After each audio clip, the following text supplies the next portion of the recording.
Hey, the clap. Yeah. Ok, dude, je sais même pas si le clap il te serve. Ça me permet de caler, ouais. Ok, moi j'ai jamais fait en clap, moi. Je suis pas un mec des claps, moi.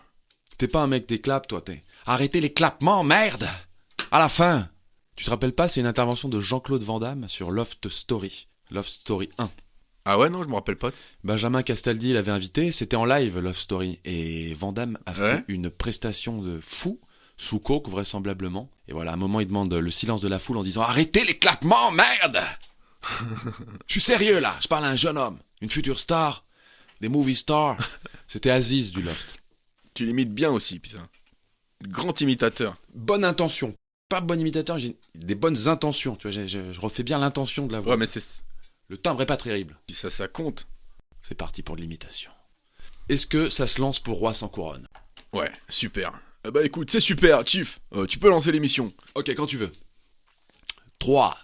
2, 1, ça enregistre. Comment vas-tu, Ludo? Eh ben, ça va super bien, et toi, Chief? Écoute, ça va, c'est génial. Alors là, génial, je suis à la baraque, je suis confiné. Je me mate des spectacles de Charlie et Dino. Non, j'arrête. Ah, ils sont super, ils sont super, ils sont super. Mais faut dire qu'ils sont super, c'est pour ça. Et voilà, j'ai que ça à foutre. Et garder les gosses. Donc on va faire cette émission, toute l'émission sera faite avec la voix de Patrick Sébastien, enfin vraiment c'est super, vous allez... Ah, vous allez voir. Ouais, Patrick, force à toi. Force à Le Patrick. roi sans couronne. Jingle de la manif. C'est le roi sans couronne, Il a pas de couronne. mais c'est quand même un roi. Qu'est-ce qu'un roi s'il n'a pas sa couronne? Est-ce qu'on peut vraiment parler de roi si un roi n'a pas sa couronne? Certainement pas. Et c'est bien là qu'on veut en venir. Car le roi sans couronne, c'est pour nous une personnalité qu'on aime. Voilà, qui va être rap, hors rap, battle rap ou pas, public, on sait pas. Ah, je croyais que tu parlais d'un roi de France qui n'a... Ah, j'ai mal compris le... D'accord. Non, c'est une métaphore. Il y aura des vannes tout au long de l'émission. Il y aura des bonnes vannes de la sorte tout du long. Restez connectés. Putain, c'est super, quoi. C'est génial. Ouais. Le roi sans couronne, bah ouais, voilà. Ouais, c'est une personnalité sur... C'est déjà un talent, mais on voudrait faire la lumière dessus. La lumière sur un artiste qu'on estime sous-coté, super, ça c'est un mot à la mode ça. Moi j'aime bien les trucs à la mode un peu des Jones, les artistes sous-cotés. Et pas ceux qui sont sous et coquets, les artistes sous-coquets. Super, il y aura des bonnes vannes comme ça tout le long, je vous promets ça va être génial. Serre ça comme des petits pains, Ludo. Ah, on est complètement chaud. Faut que t'en donnes. On a déjà un sujet pour cette émission en plus, je crois. Lequel? Bah je sais pas, Chief. Chief, Ouais. si je te dis un petit jean serré, un cuir noir, casquette sur le regard, tu me réponds quoi? Un rappeur qu'on aurait évoqué dans le nom de la vidéo? Ah merde, je suis con, putain, la vidéo écrit dans le nom de la vidéo. Vous l'avez vu venir. Putain. Que les gens ils le savent, que le roi sans couronne en question avec la rime que tu viens d'évoquer, c'est Salif. Salif. Oh yeah, on va parler de Salif, nom de Dieu. Tout à fait. Le roi sans couronne par excellence. Oui, monsieur. Par excellence. Par excellence. Ouais. D'ailleurs, dans les commentaires de... on avait parlé qu'on allait faire cette émission Roi sans couronne sur YouTube et il est ressorti le nom Salif évidemment en premier. Je pense que... Quoi de mieux pour lancer l'émission que ce bougre-là? Ouais. Il y en aurait eu bien d'autres, mais celui-là, Ce bougre-là. il est sacrément cool. Pour démarrer ce concept Ouais. de roi sans couronne, qu'est-ce qu'on peut en dire? Et surtout, qui va commencer à en parler en premier, monsieur? Monsieur Ludo. Et pourquoi? Je pense que tu vas commencer toi parce que tu connais bien les débuts de Salif. Tu vois, les débuts de Salif, il a débuté, le mec, il était tout jeune quoi. Il était tout minot. Voilà, et notamment l'album Tous ensemble, chacun pour soi, que tu connais bien. Ouais, je le Moi, connais j'étais bien. un peu trop jeune à cette époque. Hein? Donc dis-nous, Ouais. Ouais, moi je le connais bien cet album. parle-nous. Je le connais bien cet album parce que je connaissais Salif, qui est affilié à l'époque, qui est un affilié Format People, qui a rejoint l'écurie à l'époque, et que Ouais. moi je découvre Le label de Cool Chain. le label de Cool Chain bien sûr, hein, NTM, du fameux, et voilà, je découvre Salif qui rejoint l'écurie et qui arrive avec un feat. En fait, c'est pas un feat, c'est un morceau solo sur lequel, au refrain, il y a Lord Ouais. City, un morceau qui s'appelle Inni Mini Mini Mo. Voilà. Ene, mene, Oh, mine mo. putain. Ene, mene, mene, mene, Ah, mine. Nemo. Konaga. Voilà. Et Ok, voilà, ok, je carrément. vois très bien le morceau dont tu parles. Ouais. Voilà. C'est là-dessus que tu le découvres, toi? Avant qu'il, ouais, je crois que c'est un peu avant qu'il sorte son album. Je sais plus dans quelle mesure on entend ce morceau avant. Je suis pas historien du rap. D'ailleurs, je pourrais pas vous dire les dates à quelles précisément. Je pense qu'on est en 2000, 99, 2000. Voilà. Voilà. Bon, on n'est pas à l'école, on s'en fout des dates. Retenez 1515 Marignan, c'est tout ce que vous devez savoir. Voilà. 800, le couronnement de Charles Martel. Mais non! 1997, l'école du micro d'argent, et puis voilà, c'est tout ce que je sais. C'est tout ce qu'il y a à savoir. C'est très bien. Les 3 dates importantes. Salif qui déboule avec ce titre et ensuite voilà Salif qui est dans un groupe qui s'appelle Nice à l'époque avec Excess. Ouais, moi je dis Nizey. Toi tu dis Nice. Quoi, Nice. Ok, moi c'est plus Nizey. Nice. Ah, j'ai vu alors voilà, j'avais vu une interview sur YouTube ou peut-être sur Dailymotion il y a longtemps. Il y avait Salif et Excess qui parlaient entre eux. Ils expliquaient pourquoi ils s'appelaient Nizey. C'est parce qu'ils écoutaient beaucoup de rap américain. Comment on dit humain? Quoi? Comment on dit humain en anglais? Human. Ok, comment ça se dit? Tu vois que t'es bon en anglais. H-U-M-A-N. Donc je te disais, donc j'ai vu une interview Tunisais. de Salif et Excess, ouais, qui écoutaient beaucoup de rap américain quand ils étaient jeunes, quoi. Parce qu'ils Ok. sont potes depuis très jeunes, en fait. Et ils entendaient beaucoup le mot Nizey. Ils entendaient beaucoup de Nizey. Donc Nice. ça ne veut absolument rien dire, c'est juste une assonance qu'ils entendaient beaucoup dans le rap américain. D'accord. Beaucoup de knowledge dans cette émission. Il y en aura un. On saupoudre comme ça toujours. Et il y aura des super imitations de Patrick Sébastien, vous allez voir, c'est super. Oh, ça va être génial! On va s'en donner à cœur joie! Et puis, il y aura Charlie et Dino. Donc revenons sur Salif. Salif qui donc arrive avec cet album tous ensemble, chacun pour soi. En fait, moi, je suis arrivé trop...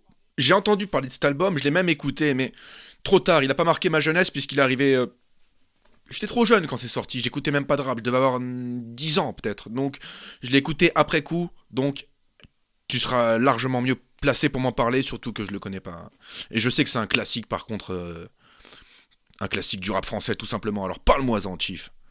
Parle-moi-en. Je peux t'en parler un petit peu parce que voilà, c'est un Salif qui déboule avec cet album-là, sur lequel il est assis sur des chiottes sur la pochette, en train de te faire un clin d'œil comme ça. Ouais. Il te fait un clin d'œil comme ça, en train de chier, La tu pochette vois, bien connue. bien fameuse. Oh, Voilà, le ça te donne le ton.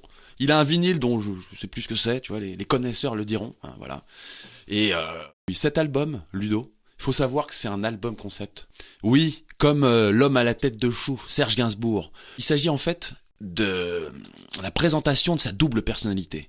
Cet album, il commence dans une intro dans laquelle il explique que il faut dire qui parle dans les albums. Alors il y a Salif, celui qui dit plein de saloperies, et il y a Fond, son deuxième personnage, qui est un personnage en fait déluré, qui est plutôt celui qui est l'alcoolique. L'alcool a une grande importance dans cet album. C'est un sujet qu'il aborde et qui compte pour sa production de rimes. Ouais. Il commence cet album en disant, voilà, soit tu l'as volé, soit tu l'as gravé, soit tu l'as payé, mais tu l'as en main, quoi. Voilà, il y a Salif, toujours prêt à dire 2-3 Je me saloperies, rappelle bien de cette intro. et t'as Fond, le salaud ivre, ado mal poli, que les badauds applaudissent. Et voilà, et il dit dans cette intro que son rêve, c'est que toutes les Kaira tapent son disque. Et il tape une énorme barre, et c'est l'intro. À l'époque des CD qui sont gravés, je l'ai eu comme ça, de cette manière d'ailleurs. Et ça démarre comme ça. Un mec qui présente son double personnage, Fond, le fonce-dé quoi, et Salif, le mec qui a un balai dans le cul. Il le dit lui-même plus tard dans l'album.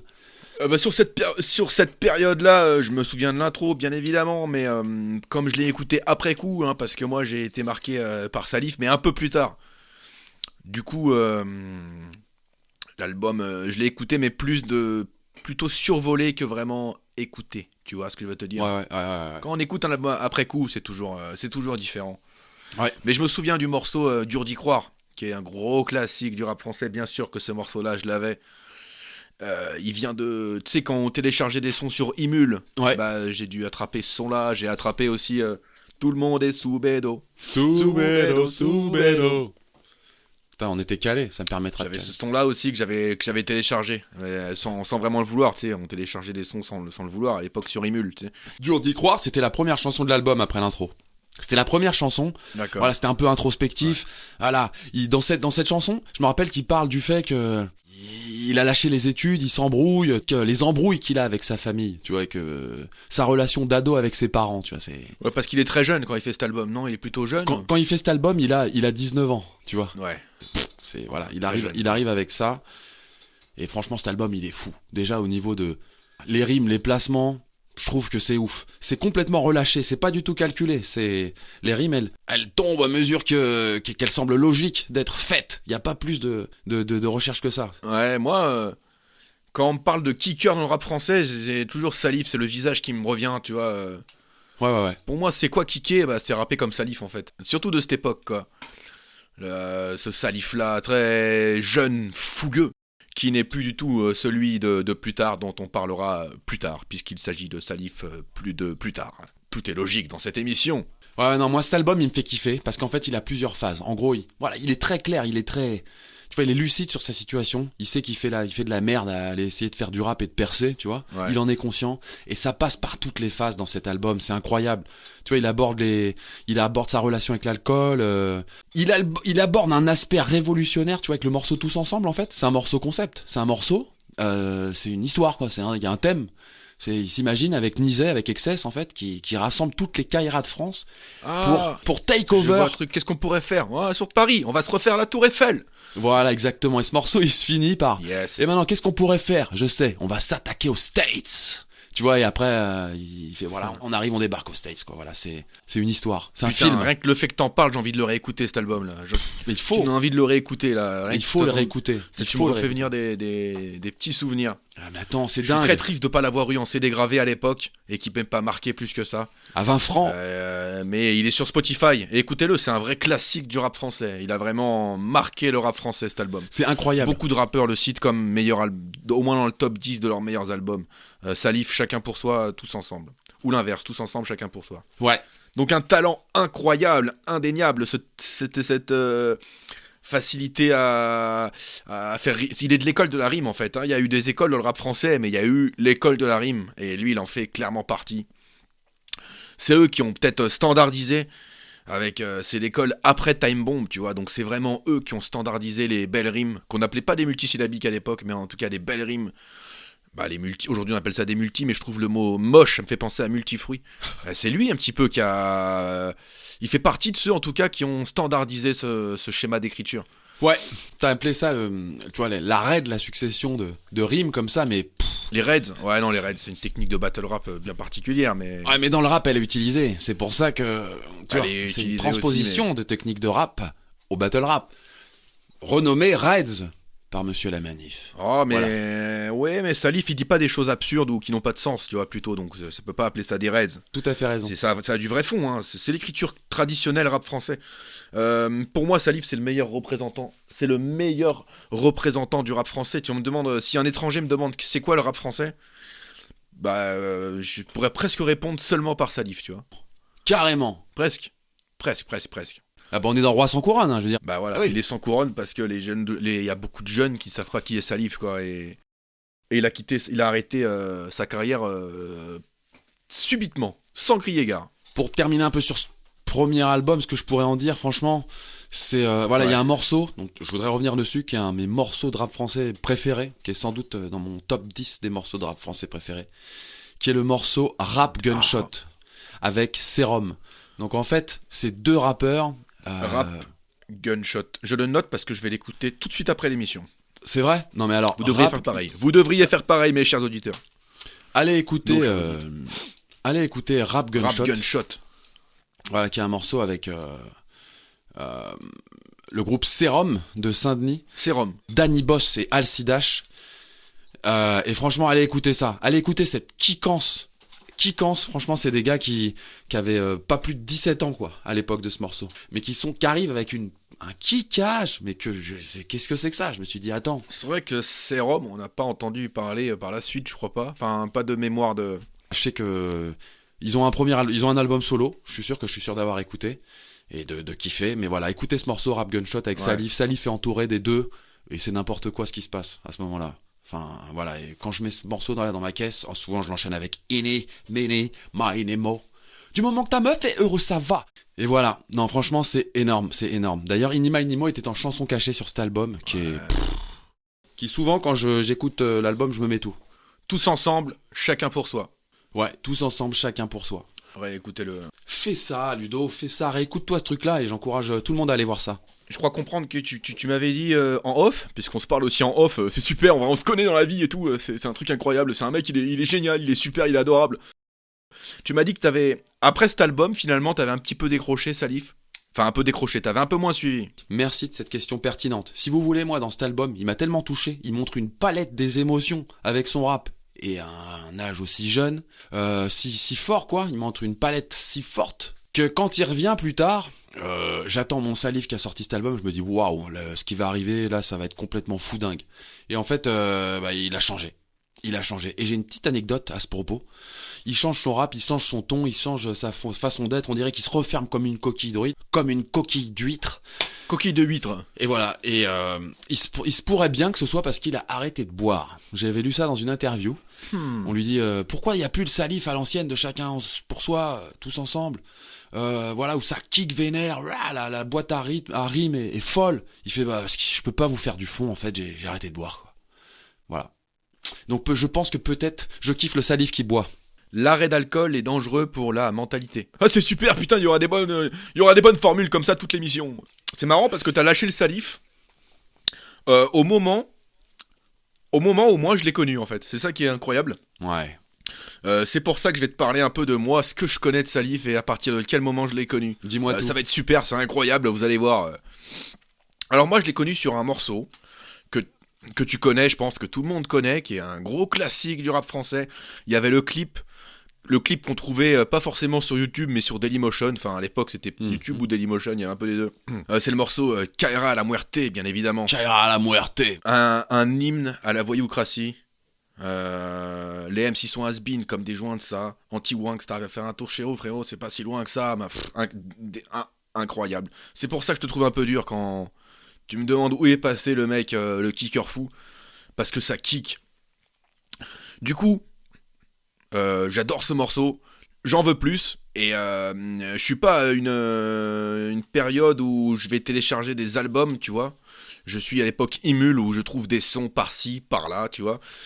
Je sais pas si t'as vécu un peu cette période là où on trouvait des sons de rap français et on sait pas du tout de quel album ils proviennent, mais on les recevait. Sous le sick. Du coup, pour moi, Salif, c'est un rappeur. À cette époque, moi à cette époque, on est en 2004-2005, voilà, 2005-2006. Ouais, je dois avoir 15 ans, tu vois, c'est vraiment... je m'émancipe, j'écoute... je commence à avoir l'ordi du collège et à télécharger dessus, tu vois. Et parce que sinon, j'avais pas Internet avant ça. C'est le début du rap que je trouve sur Internet, en fait. Je me prends plein de featuring, tout droit sorti de Imul, tu vois. Y en a plein qui me marquent. Il y en a un featuring avec Seth Gecko. Est-ce que tu connais ce morceau, le morceau Main Sale avec Seth Gecko? La prod qui fait. Ce morceau est un classique. L'entrée de Salif. Oui, monsieur. Voilà. J'ai envie de te la refaire, Chief. Mais je la connais, monsieur. C'est un pec. C'est un pec, v'là le sonar, je suis le boss comme Zox, international comme Boston George. Moi, tout ce que je suis. Ah, mais oui. Totalement classique. Les entrées de Salif sont totalement classiques. En fait, on peut même pas dire qu'il a mis une gifle à cette gecko parce que cette gecko est aussi incroyable sur ce morceau. Non ouais, sur ce c'est morceau, vraiment il est fou, le concours. Il est dans tous les concours de qui a la plus grosse pour moi. À l'époque où je découvre Salif, c'est le rappeur que je veux être. Pour moi, c'est lui. Je suis un amoureux des rimes, des belles rimes. Je dirais jamais le mot multi, tu vois. Donc je suis un amoureux des belles rimes. C'est totalement presque lui le patron, quoi. Pour moi, c'est incroyable. Chief, c'est super, c'est génial. C'est génial. Il y a un autre feat dont je voudrais te parler. Tu sais, à l'époque, j'écoutais les sons. Je pouvais en mettre genre une dizaine dans mon téléphone. Tu sais, on avait des téléphones qui faisaient aussi MP3, mais c'était limité. On pouvait mettre 10 sons. Donc, admettons, j'avais ce morceau-là. J'avais le morceau encore un feat. Salif, que des feats pour moi. Salif, j'ai presque pas eu de morceau solo à cette époque. Là, un autre feat avec Unité de Feu, donc le groupe d'Al Capote. Et oui, oui. Et donc c'est Nizey, donc le groupe de Salif featuring le groupe d'Al Capote, Unité de Feu. Alors le nom est super, il est super. Il s'appelle Essonne Haute-Seine Connexion. Alors le nom super les mecs. On aime ce genre de nom, tu vois, quand tu fais un feat avec un rappeur de la ville d'à côté. Marseille-Toulouse Connexion, truc comme ça, c'est incroyable. Voilà, c'est Essonne Haute-Seine Connexion. par rapport au département. Ouais, là encore, moi je suis encore Salif à cette époque-là. Tu vois, le feat avec Seth Gecko, ça c'est bon, tu vois, ça passe encore, mais je suis un peu, voilà. Ouais, c'était un premier album. Moi, c'était la meilleure. Pour moi, c'est la meilleure époque de Salif. C'est après son album, il est un peu plus patron maintenant dans le game, sans pour autant avoir fait l'album solo encore. Donc ce morceau, ouais, donc Esson Haute Scène Projection, toujours pareil. Salif, il met une claque à tout le monde. Quoique Al Capote se défend bien dans ce morceau. Et d'ailleurs, Salif fait le refrain de ce morceau, hein, c'est des noirs dans des arnaques. Tu vois ce refrain là, incroyable. Ouais, bien sûr, moi je me souviens encore. C'est des noirs dans des arnaques, des femmes dans les parloirs, de la canne dans les cartables et des armes dans les armoires. Citation à l'appui, hein. Citation à l'appui dans Roi sans couronne, idéalement. Ah, on fait beaucoup de citations. Ah, moi, Salif, c'est le mec des citations. Donc, je découvre aussi, du coup, au même moment, son groupe Nizey dont tu parlais, parce qu'en fait, ils avaient... Je sais pas, à l'époque de l'album solo, je crois qu'ils avaient rien sorti, ou pas d'album mémorable. Moi, dans l'époque d'où je te parle, c'est-à-dire 2004, 2005, 2006, moi, il y a un album de Nizey. Je l'écoute. Et essentiellement pour Salif, son camarade Excess, je le trouve un peu en dessous du niveau de Salif. Il est même pas mauvais, c'est pas de sa faute, c'est que Salif est tellement brillant. Donc l'album de Nizey, il s'appelle L'Asphalte. Et le morceau phare de cet album, pour moi, c'est un de mes morceaux préférés encore. Il s'appelle On vit l'époque. Qu'est-ce que tu vois du morceau que je parle? On vit l'époque. Alors oui, voilà. Après, je commence, ça me touche déjà moins. Je te fais, ça si commence je à te me fais toucher l'intro. déjà moins. Pause. Ah, l'entrée de Salif. Manque plus que les rails. Si c'est ça le peura, je veux plus péral et plus de dérail. Mais qui paiera le jour de mes funérailles? Pur et bad, mes gars l'exigent. Incroyable. Ok. Cette intro au violon, elle est incroyable. Et puis le refrain. Pour tous les blocs, mec, pour tous mes potes, respect. Nous on vit l'époque et puis les gosses dispersent, ils se perdent. Fuck, on veut tout grailler, yo. Gros refrain. Oh, le fanboy! Non, je rigole, je plaisante moi aussi. C'est Ah, mon moi cas je suis aussi. un fan absolu. Bah oui, tu sais, Je comprends. surtout qu'à l'époque on avait des petits morceaux extraits d'albums par-ci par-là. Les albums on les écoutait pas entiers, sauf j'ai commencé à avoir je commence à avoir 18 ans, mon propre ordi. On commence à la maison à avoir une box, tu vois, internet où je peux me connecter de ma chambre et tout. Oh, le mec! Ni une ni deux, qu'est-ce que je fais? Je télécharge un album solo de Salif qui venait de sortir, qui s'appelle Bull and Boy. Ouais. D'accord? Ah, moi c'était dur à ce moment-là. C'était déjà dur, Bull and Boy. Grosse déception. Grosse déception, Bull and Boy. Mais qui est ce Salif que je ne reconnais plus, tu vois? C'est plus du tout le kicker d'avant. C'est une voix beaucoup plus calme, beaucoup plus posée. Ça me parle beaucoup moins. Alors le single de cet album, c'est Ghetto Youth, pour ceux qui voient de quoi on parle. À la Ghetto Youth, bite de cheval dressée, à la Ghetto Youth. Ouais. Franchement, cet album, il est anecdotique. Je l'aime pas trop, cet album. Ouais. Moi, j'ai pas suivi. Voilà, il y a eu l'album, avant qu'il sorte. Bull and Boy, il y avait un truc qui s'appelait album avant l'album, je crois. Je suis pas sûr, j'ai un doute, mais voilà, ça me plaisait moins. Non. Peut-être j'ai une Toi, connerie, tu parles d'après. En fait, Bull and Boy, c'était avant l'album. Ouais. Et finalement, qui n'est pas vraiment un album. Donc, en fait, la période Bull and Boy, je pourrais. Tu vois, je suis déçu. J'ai attendu un album solo de Salif, comme je le connaissais, sur tous ses featuring. Sur les featuring avec Format People, il y a tellement de morceaux dont je voudrais vous parler. Tu vois le morceau C'est pour toi que tu joues, mais c'est les tiens que tu représentes. Ouais, je vois ce morceau. Il parle de foot. Ouais. Y a qui dedans? Il y a Excess, c'est Format People en fait, hein, l'artiste du morceau, le groupe du morceau. Ce morceau est incroyable. Enfin bref, il fallait que j'en parle. Du coup, je suis déçu. Un an après l'avoir annoncé, il arrive avec un album qui s'appelle Prolongation. Ah oui, voilà, c'est ça. Et un morceau. Alors là, c'est le Salif. On retrouve. C'est le même Salif que celui qui m'a déçu dans Bull and Boy, mais avec le morceau Black Skin. Tu sais, je t'ai dit à l'intro là, un petit jean serré, un cuir noir, casquette sur le regard. Ouais. Ce morceau, je l'ai saigné, sa race maudite. Je l'ai saigné tout comme je l'ai pu saigner. J'ai plus de sang. Ce morceau n'a plus aucun secret pour moi. Je le connais par cœur. Je pourrais vous citer ma phrase préférée du morceau. On aime les risques et les risques. Accélérer sur le périph'. Rentrer au pied de biche chez les riches. Ce genre de placement de rime. Finalement, il est encore plus technique qu'avant, j'ai envie de dire, sur ce morceau-là. Mais après, c'est que sur ce morceau, tu vois. Parce qu'en fait, le projet Prolongation, c'est un micmac de plein d'anciens morceaux qui sont sortis sur aucun album ou sur des mixtapes sombres. Et quelques inédits. Mais du coup, c'est vraiment un fourre-tout. Et il y a énorme. C'est un double album et en tout, il y a 37 morceaux dans cet Il album. s'est pas foutu de notre gueule. Donc, il se fout pas de notre gueule, tu vois. 37 morceaux dans Prolongation. Il y avait de l'inspi. Cet album, je l'ai saigné. Mais il y a tellement 37 morceaux, tu veux pas tous les écouter en boucle, tu vois. Donc j'avais fait ma petite sélection de cet album. Donc là, je suis malgré la déception de Prolongation, je me reprends la claque Salif, tu vois. Je me reprends sa claque, malgré que ce soit pas le même, tu vois. Maintenant, maintenant quand il pose, c'est beaucoup une voix plus posée, c'est plus calme, c'est plus le même.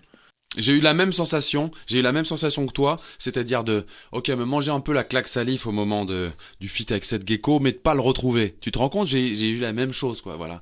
Et en plus, comme t'as dit, sa voix, la dynamique, tu vois, là où il peut aller avec sa voix, il a restreint. Ouais. Par rapport à ce qu'il faisait sur tous ensemble, chacun pour soi, tu vois, il a restreint la palette vocale et il le refait encore après. Puis après, il s'éteint, vraiment, peut-être.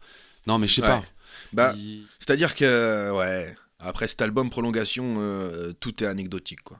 Et surtout la claque du morceau Black Skin, je pense que c'est un moi, je suis moins fan, tu vois. gros classique du rap français. Même le clip est dingue. Je comprends. Le clip, il est assis sur son fauteuil comme ça, en mode, on voit quel genre d'MC c'est devenu, tu vois, posé. Ouais, posé. Il dit des choses tellement voyous. Vas-y, pousse le son. Frankie high kick, grosse patate, mousqueton. Mais ça a toujours été voyou, même sur les premiers. Ouais, mais dans ce morceau encore plus. Bah attends, je l'ai découvert avec Kaira La Muerte, donc. Mais c'est déjà Kaira, il dit dans son intro, il dit, tu vois, dans le premier album, il dit, en gros, sans le dire, il dit c'est Kaira La Muerte, quoi. Et je l'aime, mon rôle de Kaira. Il est même violent, tu vois, Black Skin. Dans le clip, il est avec une batte de baseball et il dit des trucs incroyables. Des trucs, allez, même ça rime là. Rien que dis-moi, c'est trop, dis-moi comment lutter, rien que ça ment, rien que ça joue sur le Coran, tu sais, ce genre de rime, y a que lui qui peut se les permettre. Ouais, je sais pas, j'aimais moins. Tu l'as dans le boule à la Laurent Ruquier. Oh, c'est génial. Rien que ça joue sur le Coran, tu sais. C'est quoi, d'où il sort ça? C'est incroyable. De sa poche, monsieur. Et il faisait, voilà. Franchement, c'est un gros morceau. Voilà. C'est un morceau qui, tu vois, qui dans ce que j'ai écouté en rap français, c'est même pas un album, je te parle d'un morceau, je te parle même pas de Prolongation, qui au final est un ramassis de, il y a du bon, il y a du moins bon, dans Prolongation, il y a tout. Mais ce morceau m'a plus marqué que tout le reste. Et après, alors là on parle d'après Prolongation, il a sorti un album qui s'appelle Curriculum Vital. Alors là, j'étais perdu, moi. Pour ma part, rien de mémorable. Ouais, j'étais plus là, les amis. Alors je l'ai quand même acheté cet album. Ok. Je l'ai quand même acheté cet album. Il y a le morceau À ma place qui est pas mal. Écoute, c'est deux souvenirs, c'est plutôt bien produit, c'est plutôt pas mal, mais il manque d'âme en fait. Ouais. Je retrouve plus l'âme de Salif, tu vois. Et après cet album, il a encore sorti un album. Alors là, je suis complètement passé à côté. En 2010, il a sorti un album qui s'appelle. Je ne saurais le nommer. Qui s'appelle, écoute, j'ai oublié le nom. Qui m'aime me suivre. Il s'appelle Qui m'aime me suivre. D'accord. Je pense que ça passait même à Skyrock et tout, c'est son de cet album, je crois, il me semble. Mais non, c'était sur le. Là, on voit clairement le déclin, tu vois, qui a pris sa carrière. Et après, on n'en a plus entendu parler. Ouais, après voilà, il s'est mis de côté peut-être par rapport à ça. En tout cas, moi, c'est très représentatif d'une époque, l'époque début 2000, Format People, l'époque mi-2000 et l'époque fin 2000. Pour moi, Salif, c'est la meilleure sortie qu'il y a eu de Format People dans ce temps-là, tu vois. C'était ouais. Franchement. Bien sûr. Qui d'autre est sorti? Jeff Lener, que j'aime bien, mais bon. C'est pas Salif. C'est pas la même chose. Ah bon, sans vouloir. Non, c'est pas la même. Ouais, bien sûr, Salif, il a marqué le rap français. Il a marqué le rap français. Il arrive dans le, tu vois, il y a Zoxy qui est présent sur son album sur un refrain là, boire de l'eau. L'eau, c'est la vie. C'est un petit Zoxy. Mais d'ailleurs, on retrouve Zoxy et Salif avant que Salif ait un petit nom, quoi. Sur le morceau Panama Panam All Star. Non, C'est après. il avait déjà sorti son album, je pense. Ouais, Panam All Star, Salif est déjà Donc, établi. d'accord. Voilà. Moi, je lui trouve déjà plus le flow que je lui connaissais à cette époque, mais bon. Ah, d'accord. Ouais. Ah, tu retrouves plus le même Salif déjà. Ah ouais, c'est pas pareil, d'accord. c'est déjà plus pareil. C'est Moi, pas je le possible. connaissais même pas encore, tu vois. Donc, Ouais, non, mais c'est. Gravé dans la roche, quand c'est sorti, j'étais en 6ème. Donc, autant te dire que, tu vois, t'es un peu plus écouter vieux du que rap moi, en donc sixième. forcément, t'as. Ouais, mais j'écoutais du rap en 6ème, c'était pas le même, peut-être. Mais bon, enfin, c'est vrai qu'on a des petites années d'écart qui fait que peut-être. Ouais, moi j'écoutais FF en 6ème, c'est le. Je crois. Fin collège et. Voilà, donc forcément. Salif, ouais, t'as pas pu te prendre la claque. Ouais, t'as pas pu te prendre la claque. Non, Salif, non, c'est pas mort. du tout. Pas du tout. Je rentre au collège. Ah, non, il putain. a déjà sorti son album. Ah la vache. Et moi, le rap, j'ai commencé à écouter vraiment en 6ème, 5ème, et j'écoutais les groupes de chez moi surtout, dont on reviendra dans cette émission, c'est sûr. Faut absolument que je vous parle d'un truc, de ce qui m'a bercé mon adolescence. C'est des petits groupes de chez moi, il faut que je vous en parle. Et ça, on en parlera. En tout cas, pour Salif, bah écoutez, s'il manque des morceaux de Salif qui vous ont marqué, dont des morceaux importants de sa carrière dont on n'a pas parlé, dites-le en commentaire. Franchement, moi je suis un dégustateur de ça. Je vois le commentaire, je me l'écoute direct sur Spotify. Et je donnerai même mon avis en commentaire. Pareil pour toi, Chief, je pense. Je vous rebalancerai un morceau de Nisey que Pythagore me balancera, qui te montrera qu'Excess était pas en reste quand il s'agissait de kicker avec Salif en équipe et que c'était pas pour rien que c'est des. Non, il était Tu pas vas voir. mauvais. Il était pas mauvais. Je trouve qu'il Hein peut pas briller autant que Salif. Enfin, Excess est là. Excess est souvent là sur en intervention. Oui, sur le projet voilà. là. En tout Et cas, c'est très lourd. C'est pas la même chose. C'est pas la même école. Mais il accompagne bien Salif, les morceaux de Nizey. Ouais. Ah oui. Et c'est vraiment le roi sans couronne. C'est vraiment le roi sans couronne par excellence parce que il a rien eu, tu vois. Il a jamais fait de grosses ventes. Il est cité par tout le monde, mais il a Bah, des gens ne le son connaissent premier, pas aujourd'hui. c'était son premier album, je crois qu'ici il avait fait des ventes. Hein. Il avait fait, c'était peut-être pas le disque d'or à l'époque. Je crois que c'était 100 000 disques physiques vendus. Et je crois qu'il avait dû atteindre, je sais pas si ça avait sans doute peut-être fini par faire disque d'or, mais il était peut-être à la moitié de ça, quoi. Enfin, je sais pas. Qu'est-ce que t'es en train de dire, que c'est un roi avec couronne alors? Ce que je pense, c'est que c'est un Salif, c'est un roi arrivé au trône et qui a dit, moi, je prends pas la couronne, j'enlève. Ou j'en sais rien, tu vois. C'est peut-être un roi qui s'est enlevé la couronne, tu vois. Pour moi, ça pouvait être une sorte de Booba, tu vois. Il pouvait régner sur le game, tu vois, carrément. Il y a beaucoup de gens, on en parlera. Hein. Je vois Nesbill Ouais. aussi aurait pu régner sur le game. Il est parti. Je l'aurais aimé voir Nesbill sur de la grosse trappe, vraiment, tu vois. Commencer à prendre Ouais. ce tournant-là et devenir quelqu'un qui aurait fait ce que fait Booba. Le tournant trap. Ouais, alors que tu vois, Salif, le tournant trap, ça m'aurait pas intéressé. Après, à voir, mais. Tout Nesbill, oui. Nesbill, Ouais. j'aurais aimé voir sur des prods. Putain, ça aurait été fou. On en reparlera de Nesbill. Moi, je serais content d'en Ouais, parler un peu. et puis si on parle de Nesbill, on est obligé de parler de Zesso, et Zesso sur la trappe. The So, Je crois Dissident. qu'il est ressorti. Il a peut-être ressorti un. Je crois qu'il a sorti un son il y a pas longtemps sur de la trappe Zesso. D'accord. Et c'est pas trop mal, hein. À écouter. Ouais, Zesso. J'irais le diguer. Du groupe dissident dont faisait partie Nesbill. Nesbill. N2S, Qui ont sorti un N2S. album, mais qui est un gros classique. De ouf. De ouf. Hein? J'en place une pour Ouais. ma main Shiner, qui m'avait à l'époque mis ça sous la main. Tu peux pas test. Voilà. Le hip-hop de rue, c'est mon contexte. Tête contre tête, je te mets à l'ouest. Mec, c'est dissident, dangereux comme la peste. Yes. Tous les grands connaisseurs de rap ont saigné cet album Très aussi. très fort. Bon, c'était super sympa cette chronique. Dites-nous votre avis en commentaire sur ce que vous pensez de Salif, son apport dans le rap. Est-ce que vous vous en battez les reins parce que c'est une époque qui vous touche pas? Est-ce que voilà, c'est pertinent de le réécouter aujourd'hui? Dites-nous. Et les morceaux secrets. Ouais. Morceau caché. Ah, moi, il y a un morceau que j'aimais bien avec un groupe qui s'appelait Air d'Elite, Mhm. que je retrouve plus ce morceau. Et notamment donc, un groupe qui s'appelle Air apostrophe d'Elite. Et il y a un morceau avec Salif dedans. Le coup, je crois qu'il fait que le refrain, Salif. Mais rien que son refrain, il est génial, tu vois. Et je retrouve plus ce morceau. C'est frustrant. Il est plus sur YouTube, il est nulle part. Ah, ceux qui savent vous le trouver en commentaire, n'hésitez pas. Yes. N'hésitez pas, donnez-moi du son. Yes. Roi sans couronne. Donc Roi sans couronne, on parlait d'un rappeur, mais on peut parler de quelqu'un d'autre qui vient d'un autre univers. N'hésitez pas si vous avez des idées de Roi sans couronne. Moi j'en ai. Voilà, d'autres domaines. Voilà. Participez. La team. Ouais, c'est carrément À important. l'élaboration de sujets. On en manque pas d'idées. Hein. Voilà. Surtout dans le Oh rap. non, s'il y a bien un truc dont on manque pas, c'est d'idées et de testostérone. C'est super, putain. C'est génial. C'est super. Alors voilà, C'est génial, putain. force Chief. à tout le monde. Abonnez-vous. Nom de Dieu. Abonnez-vous, c'est hyper important. Allez, Force. salut Chief. Je t'embrasse. Je t'embrasse Ludo, gros bisous. À très vite. Et paf.